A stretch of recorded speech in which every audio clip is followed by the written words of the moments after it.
ఇప్పుడున్నది రేవంత్ రెడ్డి తెలుసు కానీ బొచ్చగాడు తెలుసు, బోడగాడు బొచ్చగాడు అంతేనా? మరి ఏమిట్ల పనికిరాని బోడగాడిని దించి పెట్టిండ్రు. ఇంతటి మర్యాదస్తుని పట్టుకుని బొచ్చగాడు తెలుసు, బోడగాడు అన్నాడు. అయ్యి ఉన్నప్పుడే బాగుండే. ఎవరు మీ అయ్యా? అయ్యా ఎవరు? తెలంగాణ అయ్యి ఉన్నప్పుడే బాగుండే. అదే అయ్య పేరు చెప్పు. మీ కేసీఆర్ అయ్యా? కేసీఆర్ ఉన్నప్పుడే నాకు బాగుపడ్డాయి, మా బతుకులు బాగుపడ్డాయి. ఇప్పుడు గంగలో కొట్టుకపోతున్నాయి, అన్ని ముట్టు నీళ్ళలో కొట్టుకపోతున్నాయి. 6 నెలల్లో ఇంత ఆవేదన ఎందుకమ్మా మీకు? ఈ కంతిని నా కొడుకు చేసిండు, ఈ కంతిని నా కొడుకు సీట్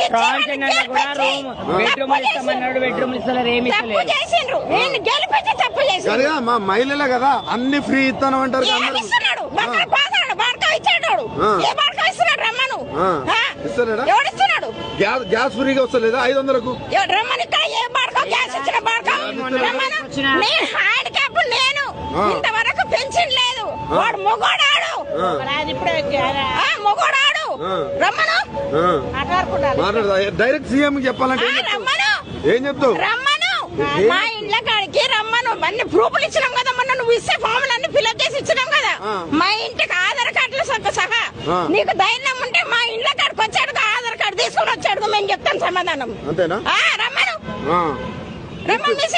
పిల్లలు రోడ్ల మీద చూస్తే ఎట్లా అనిపిస్తుంది? సిగ్గు అనిపిస్తలేదా?